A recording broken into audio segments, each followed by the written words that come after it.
La Manufacture RH vous présente 13e mois. Aujourd'hui, dans beaucoup d'entreprises, on souhaite que nos managers, ce soient les premiers RH de proximité. Pour cela, il faut qu'il y ait un accompagnement RH, il faut qu'il y ait une direction globale, en fait, qui accompagne ces managers dans ce rôle qui n'est pas forcément évident. L'enjeu, il est sur les soft skills. Nos managers veulent des salariés experts, mais ça ne s'arrête plus là. L'expertise technique, elle ne suffit plus. Ils veulent des collaborateurs engagés, en capacité de prendre du recul, de challenger, finalement des collaborateurs qui réussissent à s'adapter en toutes circonstances.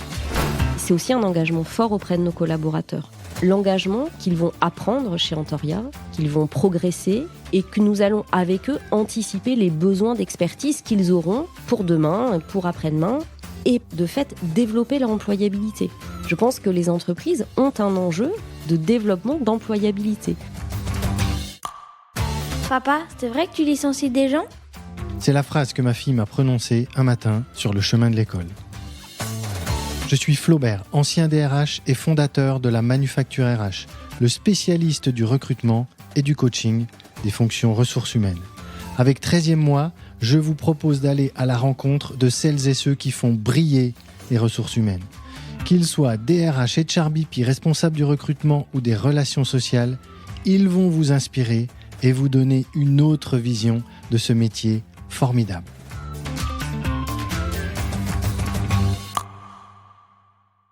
Bonjour Karine. Bonjour Flaubert. Bienvenue sur 13e mois. Il n'y a aucun acquis dans notre métier de DRH. Il est donc essentiel de prendre du temps pour se questionner, s'inspirer et pour analyser les nombreuses évolutions sociétales. Elles impactent directement la gestion du plus grand capital de nos entreprises, le capital humain. Ces mots ne sont pas de moi, mais bien de toi, Karine, et ils sont extraits d'un de tes posts LinkedIn. Et ce capital humain dont tu parles et que certains appellent également le vivant de l'entreprise, c'est ton truc à toi depuis une vingtaine d'années, depuis que tu es tombé dans la marmite DRH. Et ce vivant, tu sais le faire vivre ensemble. Toi qui organises des white parties pour fêter l'été ou des Managers Day en mode intelligence collective. Alors, on aurait pu parler de 1000 sujets RH dans cet épisode, tant ton dynamisme RH est important, mais on a choisi de s'arrêter sur le développement des compétences. Pourquoi ? Comment ? Tu vas tout nous raconter sur ce que tu as fait pour développer les compétences chez Antoria. Mais avant ça, qui es-tu, Karine Usubeli ? Alors, j'ai 44 ans. Je suis née en région parisienne, mais mon nom de famille le laisse entendre, j'ai des origines italiennes. Je suis la maman chanceuse de 2 enfants de 18 et 10 ans. Et professionnellement, donc je travaille dans les ressources humaines depuis 20 ans. J'ai toujours fait ça. Et je pratique un métier, comme tu l'as dit, qui m'anime et qui me passionne. Aujourd'hui, je suis DRH au sein d'Antoria, un courtier grossiste en assurance de personnes et en assurance de biens. Ok. Et avant d'être cette DRH et maman heureuse que tu es aujourd'hui, quel est ton parcours ? Alors jeune, c'est le métier d'avocate qui m'attirait. Donc j'ai fait un cursus en droit social. Et après des stages en cabinet, je me suis rendu compte que le temps d'analyse des dossiers, le temps d'écriture des conclusions, mais aussi d'attente dans les couloirs des tribunaux, ne me correspondait pas. Et ce qui me faisait vibrer, en réalité, c'était la partie de la plaidoirie et donc la partie contact, échange. J'ai donc fait un stage en ressources humaines pour voir si ce métier pouvait m'attirer.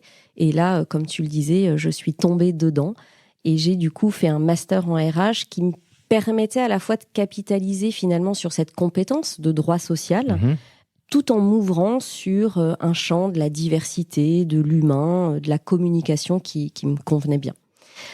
Donc après ces études, j'ai commencé ma carrière en finance de marché, dans un beau groupe où j'ai été pendant 15 ans généraliste RH. Et j'ai basculé il y a 7 ans dans le monde de l'assurance. Alors c'est un secteur là aussi qui est très technique, très réglementé, en constante évolution. Et du coup, en tant que DRH, où on peut vraiment apporter quelque chose d'impactant pour la performance de l'entreprise. Et puis, tout au long de ma carrière, j'ai eu le besoin de continuer à me former, car c'est un métier qui exige des compétences très différentes et des compétences qui sont évolutives, qui évoluent en fonction du contexte économique ou en fonction de l'environnement, le secteur d'activité dans lequel on le pratique. Donc je me suis formée pendant 3 ans en parallèle de mes postes à la psychologie, puis plus récemment au métier du coaching, pour aussi là avoir cette capacité de rester centré, donc d'accompagner bien sûr les autres, mais aussi de s'accompagner soi-même, puisque c'est un métier qui demande beaucoup d'investissement. Souvent, on est très entier quand on pratique ce métier-là, et donc il est important aussi de savoir se recentrer par moment pour mieux accompagner les autres.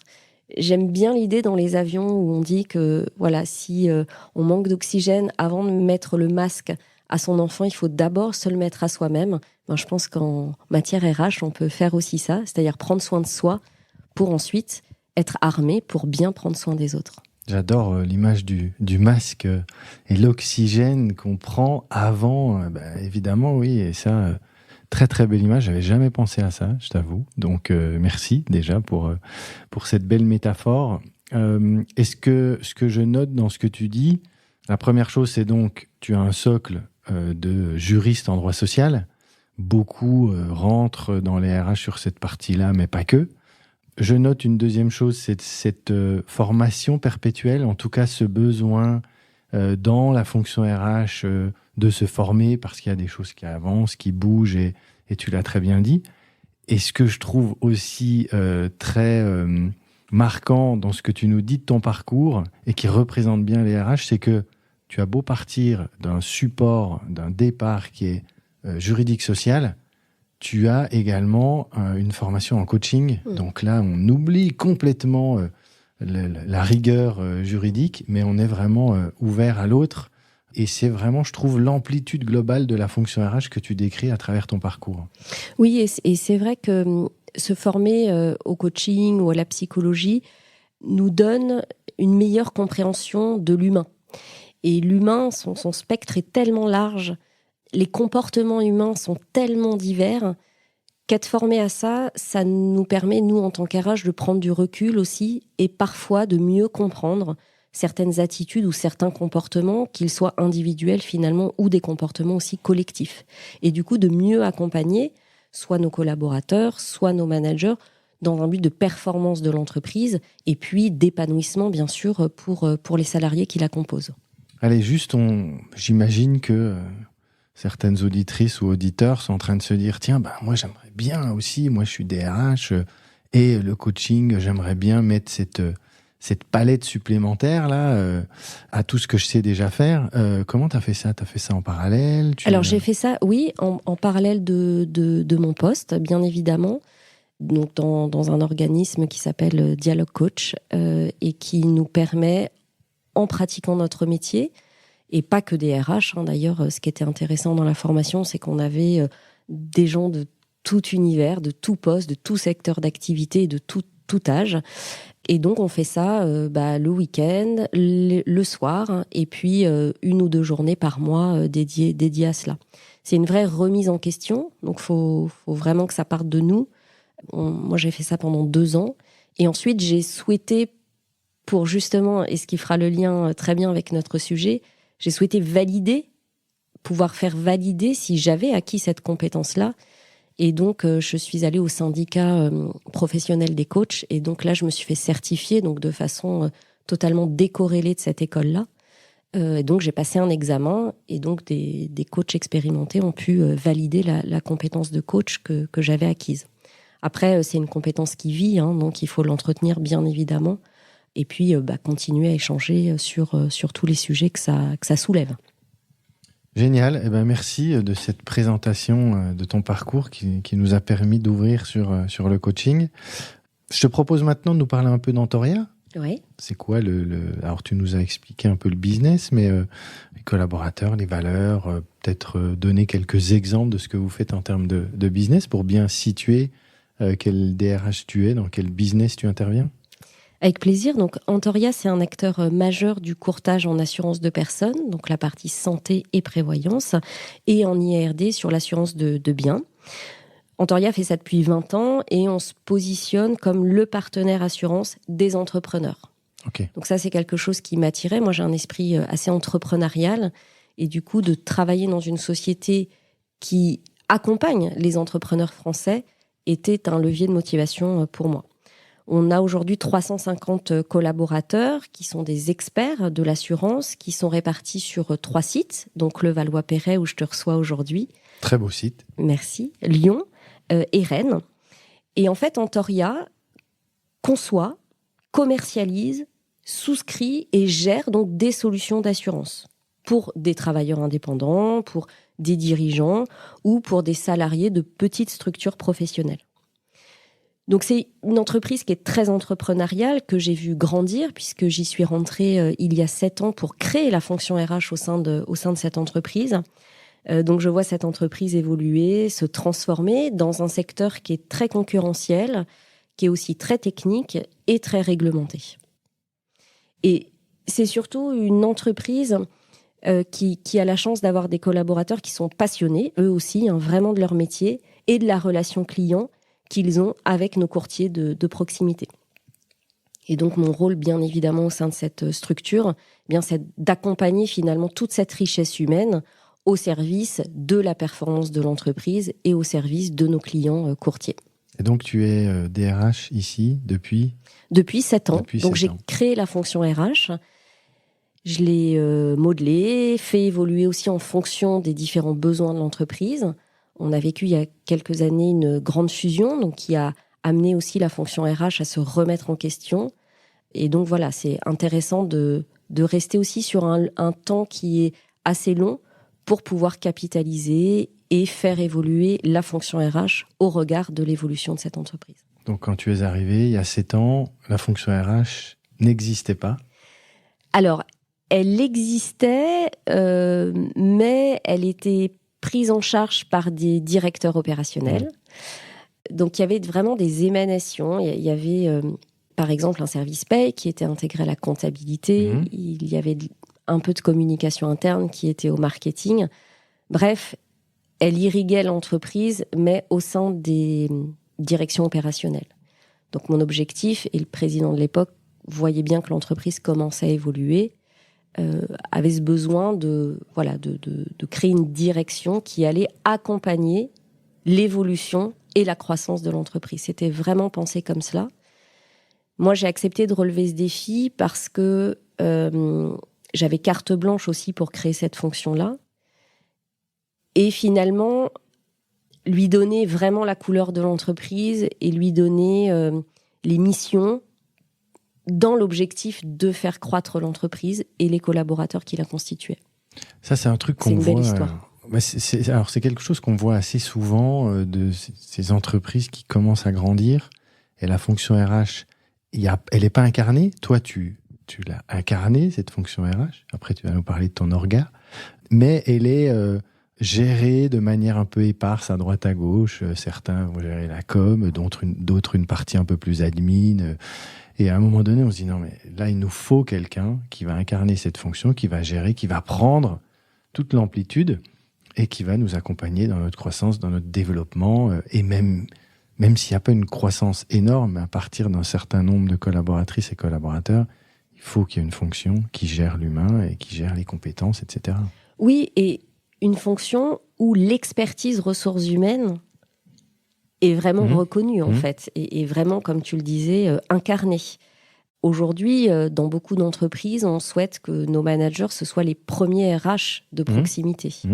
Mais pour cela, il faut qu'il y ait un accompagnement RH, il faut qu'il y ait une direction globale, en fait, qui accompagne ces managers dans ce rôle qui n'est pas forcément tous les jours, au quotidien en tout cas, évident. Et cette direction RH, elle a vraiment évolué et on a élargi en fait nos missions au fur et à mesure de l'évolution de l'entreprise. On a intégré, par exemple, récemment, toute la partie technique de responsabilité sociale de l'entreprise parce qu'on estimait que l'entreprise était suffisamment mature pour intégrer cela. Et donc ça, c'est piloté aujourd'hui par la direction RH. On a intégré également, 2 ans après mon arrivée, on a intégré tout un service autour de l'environnement du travail. Donc c'était assez naturellement un service qui s'appelait avant logistique, moyens généraux. Ok. Donc c'est un service qu'on a totalement refondu et que j'ai appelé environnement du travail pour vraiment accompagner l'entreprise et les salariés aussi dans les conditions de travail. Et ça, je te parle de ça, ça date de 2017. Ah oui. Voilà. Et aujourd'hui, on le voit, l'environnement de travail, c'est un enjeu aussi très stratégique pour les entreprises. On l'a vu notamment avec la crise du Covid.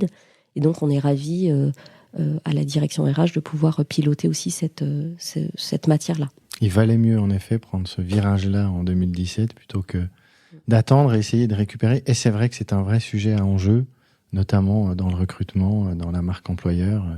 Tu peux nous parler de ton organisation, parce que tu as commencé d'en parler un peu là, mais évidemment, tu ne fais pas tout ce que tu fais toute seule. Tu as une équipe. Comment tu es organisée dans les grands pôles RH ? Alors, effectivement, je suis très bien accompagnée par une équipe d'environ de 14 collaborateurs, dont 2 apprentis, puisqu'on a le souhait à la RH aussi d'intégrer des jeunes qui nous apportent un regard neuf, qui nous questionnent, qui nous challenge et à qui on peut aussi apprendre de par notre expérience. Alors, avec mon équipe, on gère donc tous les pans de la fonction RH et ça, c'est une vraie chance d'avoir un périmètre si large. Donc, on gère la partie recrutement. On a à peu près une centaine de recrutements par an. L'accompagnement de carrière, l'accompagnement du management. Sur l'accompagnement de carrière, un KPI intéressant, c'est qu'on fait à peu près 15% de mobilité par an au sein d'Antoria. Donc, on a vraiment le souhait d'accompagner les collaborateurs en vue d'une évolution, si possible, au sein de notre entreprise.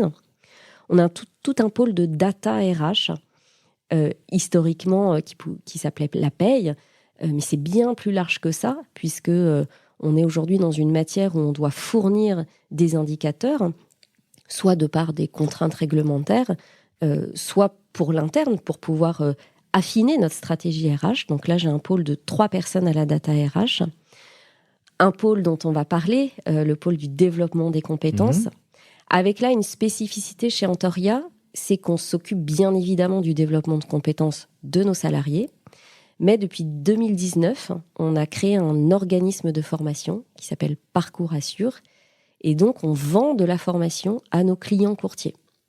Donc vous êtes organisme de formation ? Exactement. Ok. Donc, quand on parle de RH Business Partner, nous, notre objectif au sein de la RH, c'est d'accompagner le business, mais c'est si possible aussi de faire du business, d'être dans le business. Ok. Et donc, là, c'est un axe intéressant que nous avons pris, puisque en vendant de la formation à nos courtiers, d'abord, on accompagne le client, ce qui nous permet de bien le connaître, ce qui nous permet ensuite de mieux accompagner les collaborateurs qui accompagnent ce client-là. Et ça nous permet aussi d'avoir suffisamment de fonds pour investir ensuite sur la formation de nos salariés. Donc ça, c'était l'objectif premier de la création de cet organisme. Ensuite, donc, comme je le disais, on pilote la démarche RSE de l'entreprise. Donc, on a quelqu'un aussi qui travaille sur cet axe-là. Nous faisons beaucoup de communication interne.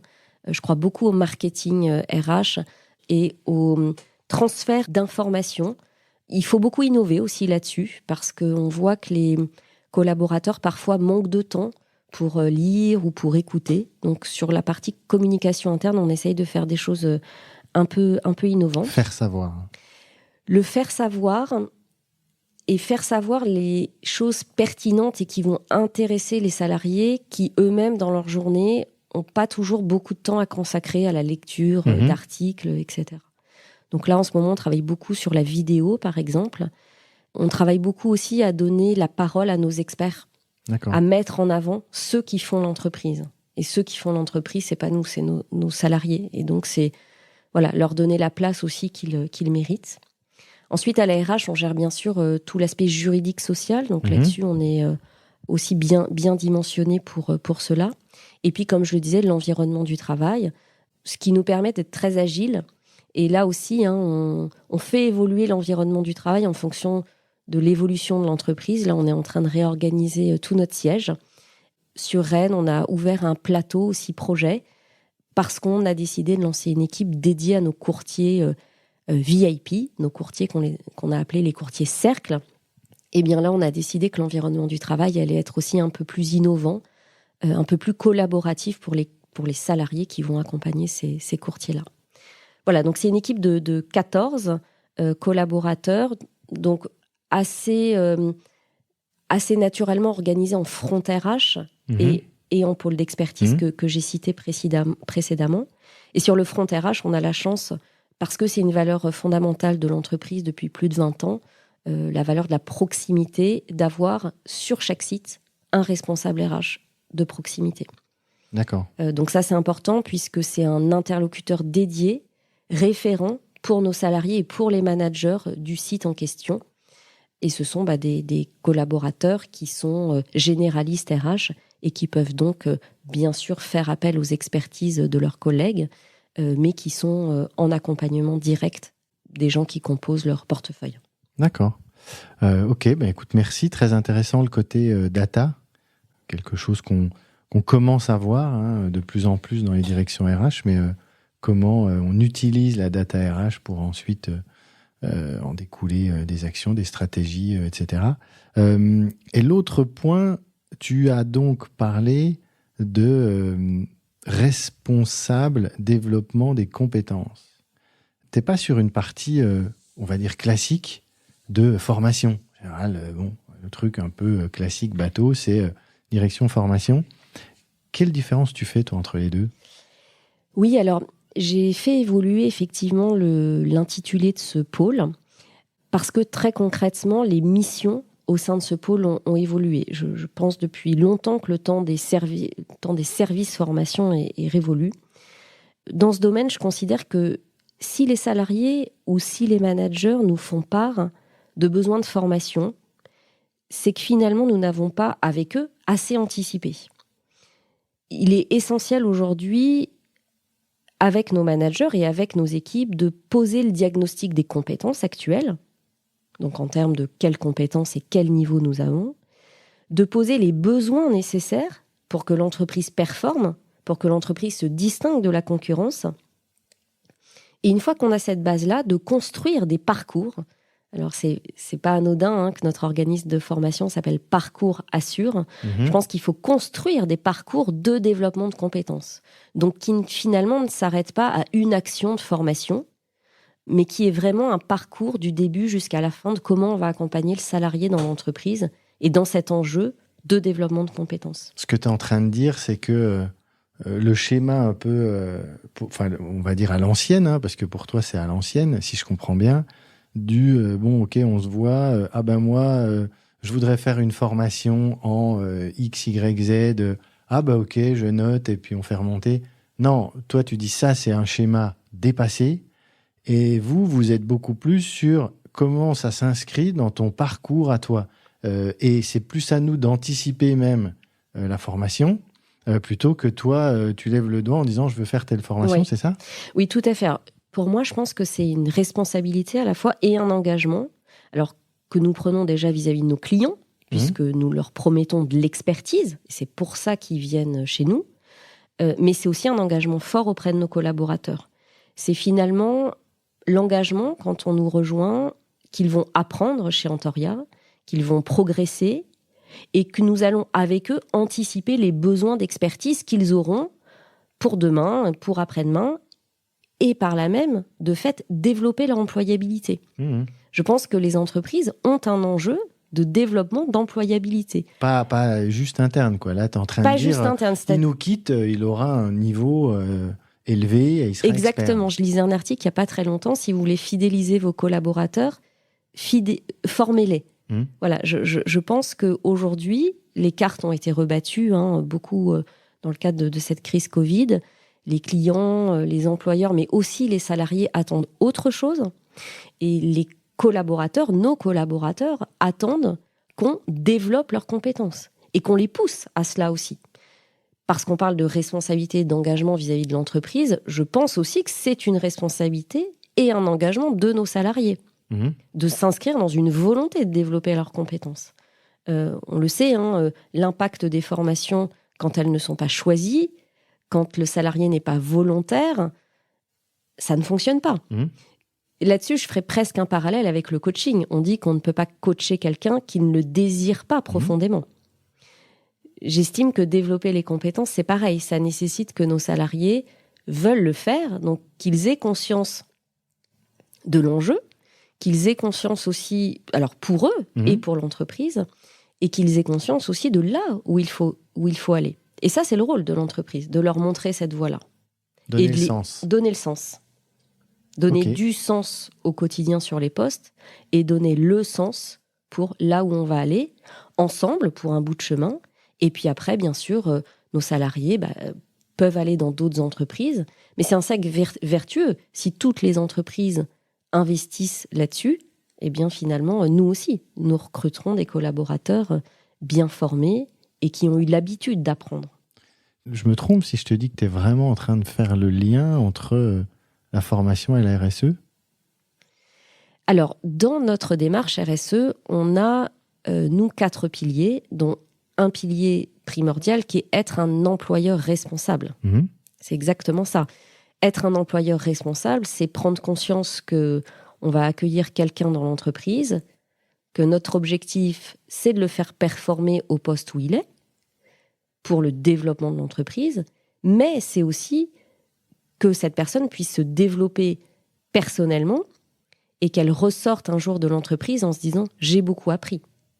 Et là, tu es un employeur responsable. Et là, on peut dire qu'on a une démarche pour devenir et être à terme un employeur responsable, bien évidemment. Et là, cette personne qui aura fait un bout de chemin avec Antoria pourra dire « Ah ben, ok, moi voilà, j'ai appris, j'ai grandi, je suis monté en compétences chez Antoria, et puis après, certainement, il a fait autre chose. » Et tout à fait. là-dessus, c'est l'histoire d'une vie professionnelle.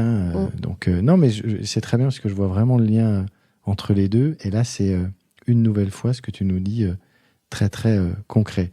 Donc, vous êtes vraiment plus sur le côté développement des compétences que formation, simplement la formation. C'est ça. Et on a fait évoluer aussi ce service-là parce qu'il y a quelque chose d'important dans cette thématique, c'est le temps d'apprentissage.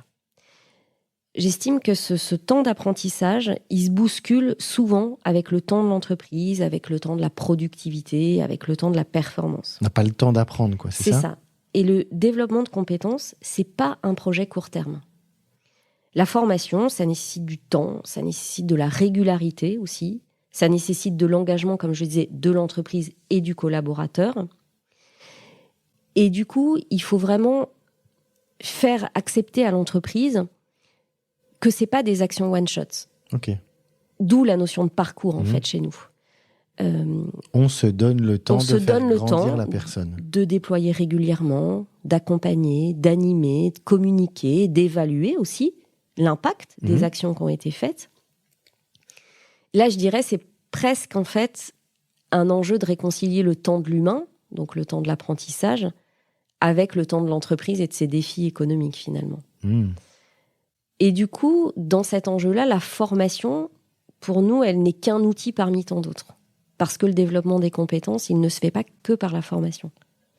Ouais, c'est vraiment cette notion de parcours et ça s'inscrit dans le temps. Donc, déjà, on est un peu détendu par rapport à un stress temporel de se dire, oui, là, il faut le former là-dessus, il faut le former là-dessus. Non, il est dans son cheminement et il est dans son parcours. Voilà, par exemple, cette année, on a lancé un parcours de formation pour nos inspecteurs. Donc, ce sont nos commerciaux qui sont sur le terrain, qui sont face à nos courtiers, qui accompagnent nos courtiers au quotidien.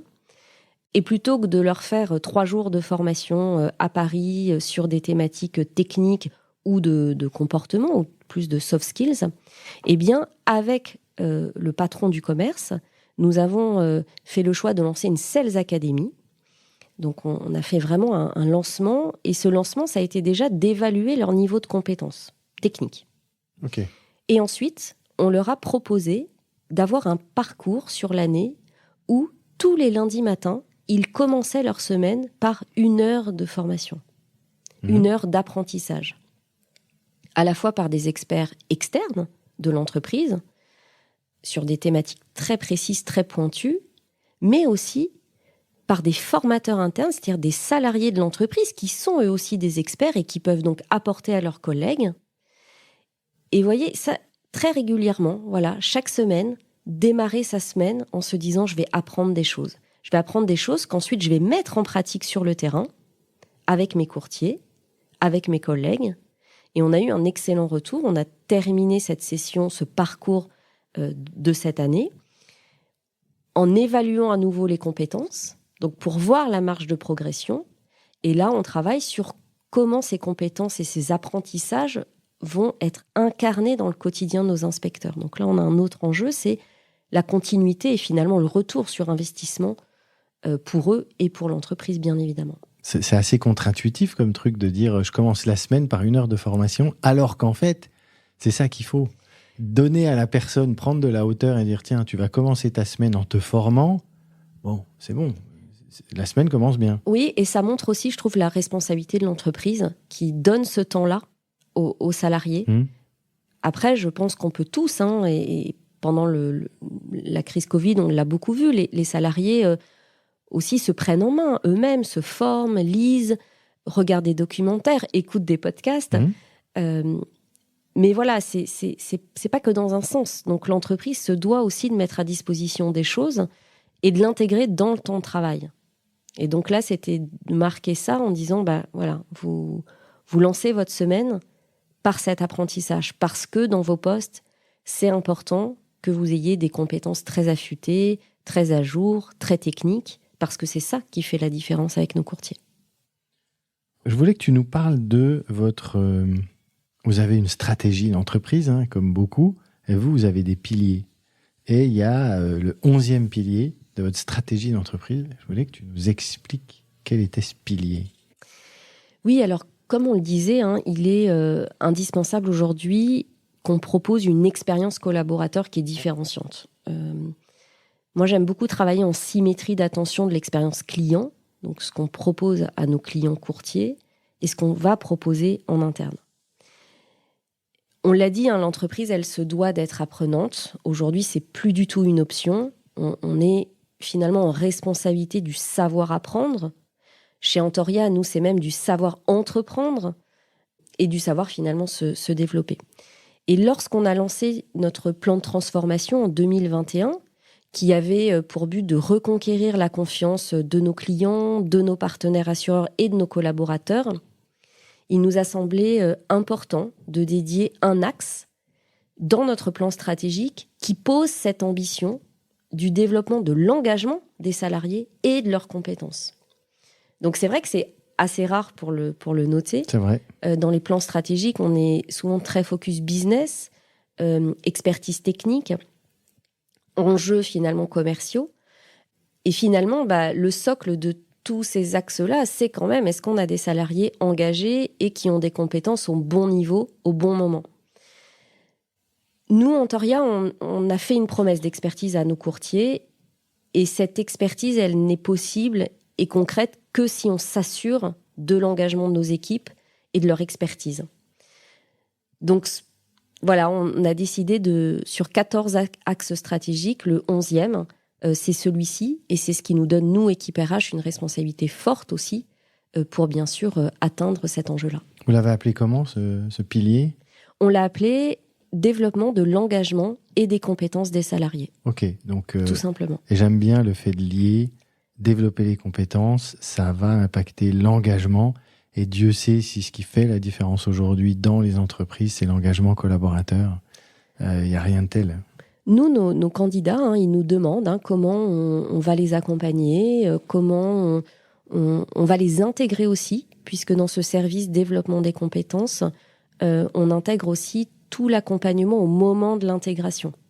Ça, c'est important aussi de leur donner rapidement les trucs et astuces de l'entreprise, les points techniques dont ils ont besoin, et vraiment de créer un parcours d'intégration. Et donc là aussi, on revient sur ce thème de parcours qui va durer finalement jusqu'à la validation de la période d'essai, et ensuite, ils rentrent dans le développement des compétences plus génériques. Mais c'est vrai que ça commence par cette fameuse entrée dans l'entreprise, cette période d'essai, comment je t'accompagne. Et j'aime bien quand tu dis lui donner les trucs de l'entreprise, on parle de code, on parle de...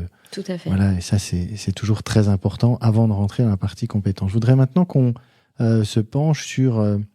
tu nous as parlé du cycle de développement des compétences. Je voudrais que tu nous expliques en quoi il consiste ce cycle, hein, on ne travaille pas sur les compétences comme ça du jour au lendemain. J'imagine qu'on ne se réveille pas en disant tiens, c'est parti, là on met en place un chantier sur les compétences. Il doit y avoir des prérequis, j'imagine. Comment vous avez procédé concrètement et quelles ont été les différentes étapes ? Alors, tout d'abord, en 2021, donc quand on a lancé cet axe-là dans notre plan stratégique, on a commencé d'abord par faire souvent ce qu'on fait hein, dans les entreprises avant de se lancer dans un projet, c'est de faire un état des lieux. L'état des lieux, il s'est fait au travers d'une cartographie de compétences que nous avons menée avec l'ensemble de notre ligne managériale. Et nous avons dédié dans notre SIRH une brique, en fait, pour accueillir aussi toute la matière qui allait sortir de ces échanges avec nos managers. C'est finalement une étape de référentiel de compétences. Alors, il faut faire attention parce que c'est une étape qui ne se clôture jamais, hein, elle se poursuit dans le temps. Ça vit. Et il y a 2 axes dans cette cartographie-là. Il y a cartographier d'abord les compétences techniques, le cœur du métier, mais aussi pousser nos managers à identifier les compétences dites soft skills, les compétences humaines, les compétences d'adaptation qui, aujourd'hui, dans les défis que les entreprises doivent relever, sont essentielles et qui, là aussi, sont évolutives. Donc ça, c'était la première étape. Donc se doter d'un outil et prendre le temps de cartographier les compétences et de poser l'ambition vers laquelle on voulait aller aussi. En gros, c'est on part d'où pour aller où ? Exactement. Okay. Quelles sont les compétences de demain ? Et sur nos compétences techniques, quel est le niveau actuel et où est-ce qu'on souhaite aller ?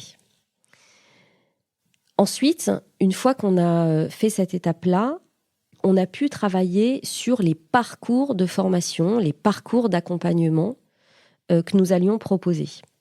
Là, nous avons été sur 2 mailles. Nous avons construit des parcours tout d'abord globaux qui sont transverses à toutes les directions.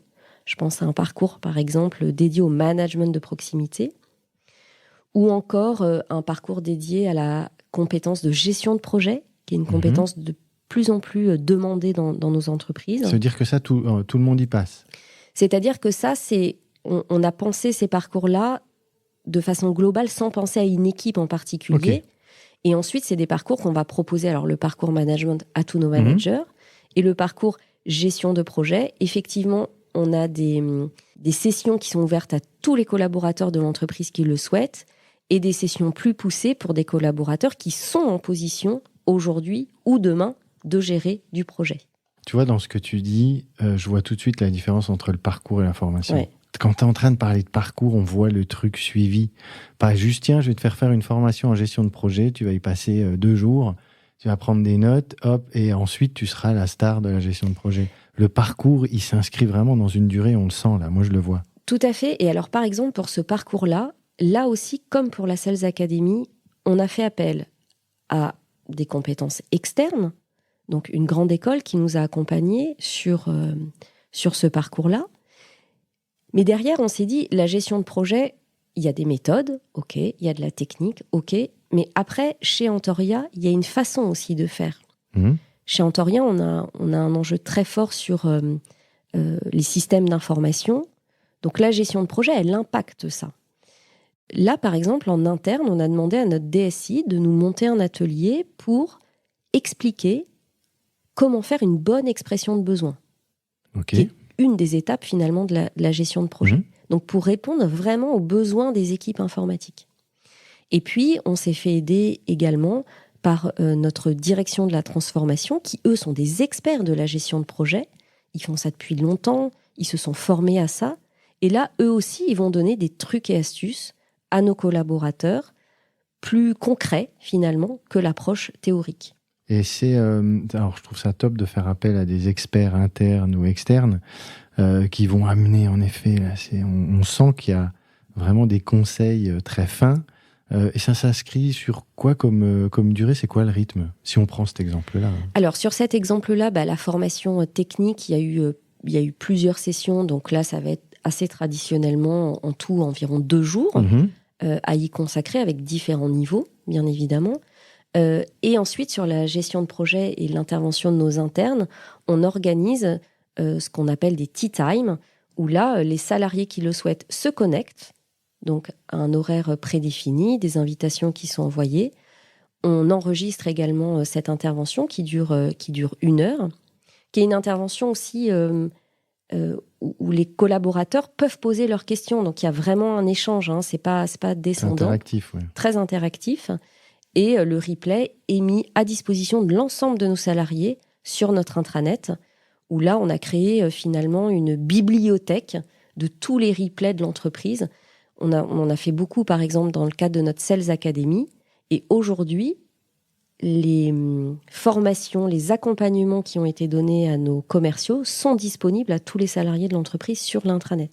D'accord. C'est pour ça que tout à l'heure, je parlais aussi de l'engagement du salarié.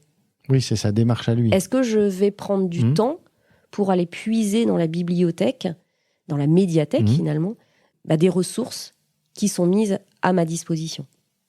Ah oui, c'est une démarche, il y a des deux côtés, mais il y a cette volonté du collaborateur ou de la collaboratrice de dire « Ok, moi j'ai envie d'apprendre, tiens, je vais aller chercher la vidéo X, Y ou Z, et puis je vais me la regarder, et puis ok, d'accord. » Très bien, d'autres choses sur ce cycle? Oui, alors je te disais qu'on a créé des parcours sur 2 niveaux. Donc là, on parlait des parcours globaux qui concernent l'ensemble de l'entreprise.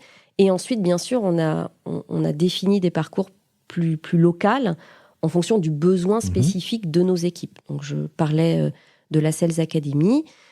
Pour nos équipes commerciales, là, on est en train de finaliser un parcours qu'on appelle l'Académie Service au Courtier pour l'ensemble de nos directions service client, qui eux aussi sont confrontés à un besoin de compétences techniques et aussi à un besoin de compétences de posture, de service client. Et donc, c'est important qu'on les accompagne là-dedans. Donc ça, on est en train de le lancer, de finir la préparation pour le lancer.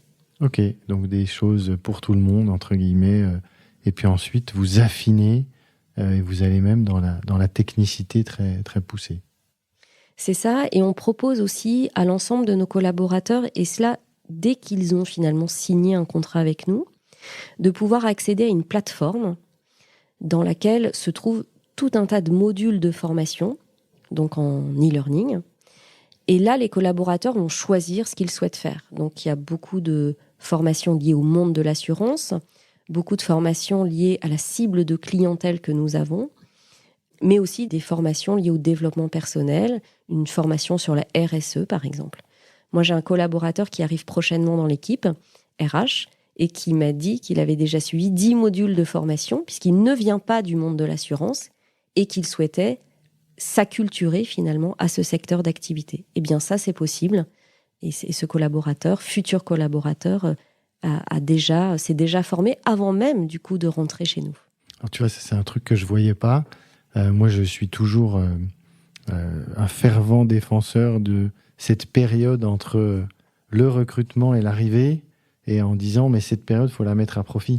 C'est pas une période comme ça, on attend en se disant, ça, c'est un vrai enjeu. Vivement qu'il arrive. Et là, toi, tu mets quelque chose de très concret. Ouais. Il y a les vidéos. Et en plus, au-delà de la technicité, ça montre énormément de choses sur l'entreprise. Oui, et alors là, on est en train de refondre tout ce parcours d'intégration et de pré-intégration, puisqu'on le voit, aujourd'hui, dans le contexte actuel, les durées de préavis sont longues, donc parfois, vous recrutez un collaborateur et il arrive que 3 mois après, sauf qu'en 3 mois, il se passe beaucoup de choses. Le futur collaborateur peut continuer ses recherches, peut changer de projet. Voilà, donc il faut mettre à profit cette période de pré-boarding.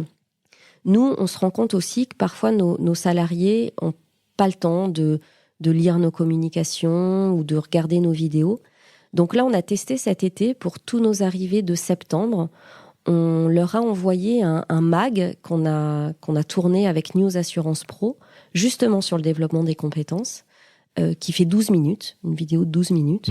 Et donc, on leur a envoyé à ces futurs nouveaux collaborateurs cette vidéo-là. Et c'est incroyable puisque 100% des nouveaux ont regardé en fait la vidéo, alors qu'on le sait quand on l'envoie à des salariés qui sont déjà en poste, eh bien, ils manquent de temps, ou ils se disent je vais le faire, et puis après on oublie parce qu'on rentre dans notre poste quand la journée commence.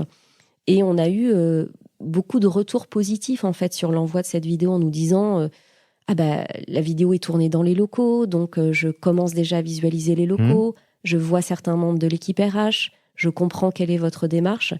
Donc voilà, je te rejoins sur le fait qu'il faut qu'on mette à profit beaucoup, beaucoup plus ces périodes de pré-intégration. T'imagines l'image que ça renvoie. Alors, toutes et tous, on a commencé un jour, on a eu une période de préavis, une attente avant de rentrer dans notre nouvelle maison, dans la nouvelle entreprise, et se dire, là j'ai une vidéo, je vois, il y a du fond, il y a des compétences, il y a, ok, je sais sur quoi, quels sont les grands projets, mais il y a de la forme. Qu'est-ce que ça me renvoie par rapport à l'image de l'entreprise dans laquelle je vais rentrer, qui met les moyens, qui m'envoie ça, et là, tiens, ma moitié, regarde, là où je vais commencer. L'histoire commence, exactement. En fait. L'histoire commence, voilà. Et c'est pas juste on signe quelque chose et on se voit dans 3 mois pour démarrer. L'histoire, elle commence dès la signature. Et ça c'est un enjeu qu'on a mesuré assez récemment, pour tout dire. Et en tout cas, on veut vraiment travailler cet axe-là. Et finalement, avoir des rendez-vous pendant ce pré-boarding réguliers. Alors, pas forcément faire venir le salarié dans l'entreprise, mais des envois de mails qui lui dit, bah voilà, on pense à vous, on a hâte que vous arriviez, et tiens, mettez peut-être à profit ce temps un peu de découverte pour suivre un module de formation qui vous intéresse, voir une vidéo, découvrir votre équipe.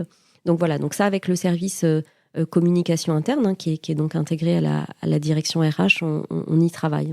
Super, ben voilà, quelque chose de très concret, moi ça me parle. J'en parle souvent, mais tu me donnes encore une idée d'un post LinkedIn. Je pense qu'il faut mettre ça encore plus en avant sur ce laps de temps à mettre à profit. Ok, d'autres choses sur le cycle de développement des compétences, on a fait le tour ? Non, je pense que ce qu'il faut accepter, c'est que ce qu'on disait tout à l'heure, c'est que c'est du temps long, c'est qu'il faut mesurer. Moi, je me questionne beaucoup aussi sur l'impact des formations. On apprend aussi beaucoup sur le terrain.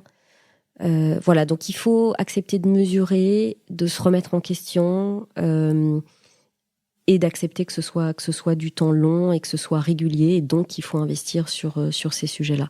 Et les cartographies de compétences, là, on va les revoir en cette fin d'année. Avec nos managers, il y aura certainement des compétences qui sont moins essentielles, d'autres qui, depuis l'année dernière, ont pris le dessus, deviennent plus essentielles. Et puis s'intéresser aux soft skills, puisque ça, je pense que ça commence à devenir prégnant dans nos entreprises. Juste une petite remarque avant, une question là. Et c'est vrai que là aussi, on a toutes et tous connu la fameuse formation qu'on fait. On ne sait pas vraiment pourquoi, mais on y va. Et surtout, il n'y a aucun suivi. Et on ne mesure rien derrière. Normalement, à la fin de la formation, ton N+1, ok, qu'est-ce que tu as appris ?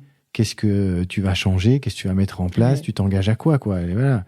Quand j'étais jeune RH, je me souvenais de formations où j'assistais, où j'entendais cette phrase horrible « je suis là, je ne sais pas pourquoi » ou « je suis là, c'est mon manager qui le veut, qui le souhaite ». Bon courage aux formateurs. C'est pas possible. Ouais. Ça, c'est plus possible. Donc, il faut que ce soit adapté, il faut qu'on discute avec ces salariés-là. Là, par exemple, quand on a lancé notre équipe Cercle, donc l'équipe qui va s'occuper de nos courtiers VIP, là, il y a une vraie réflexion qui commence à s'engager sur, ok, c'est quoi le développement des compétences qu'on va proposer dans cette équipe ? Mais on discute pas que avec le management, on discute aussi avec les équipes. C'est quoi votre besoin ? Comment vous pensez faire les choses ? Et je reviens au temps, c'est-à-dire qu'on ne lance aucun parcours dans l'entreprise sans avoir questionné la direction sur quel temps vous allez donner à vos équipes pour qu'ils suivent ce parcours. Okay. Est-ce que c'est 1 heure par semaine, comme on l'a fait avec nos commerciaux ? Est-ce que vous voulez que ce soit 2 jours par mois ? Est-ce que, voilà, le temps à consacrer. Ok, comme ça, je sais pas, un peu, si on fait un peu de prospective, mais les compétences de demain, là, je sais pas, t'en as une ou deux en tête Alors, nous, ce qu'on constate, c'est que l'enjeu, il est sur les soft skills. Nos managers, ils veulent des salariés experts, mais ça s'arrête plus là, en fait. L'expertise, finalement, technique, elle ne suffit plus. Ils veulent des collaborateurs engagés, ils veulent des collaborateurs en capacité de prendre du recul, en capacité d'interagir à la fois avec l'interne et l'externe, en capacité de prendre la parole, de questionner, de challenger. Finalement, des collaborateurs qui réussissent à s'adapter en toutes circonstances. D'accord. Et ça, c'est une compétence aussi. L'adaptabilité. L'adaptabilité.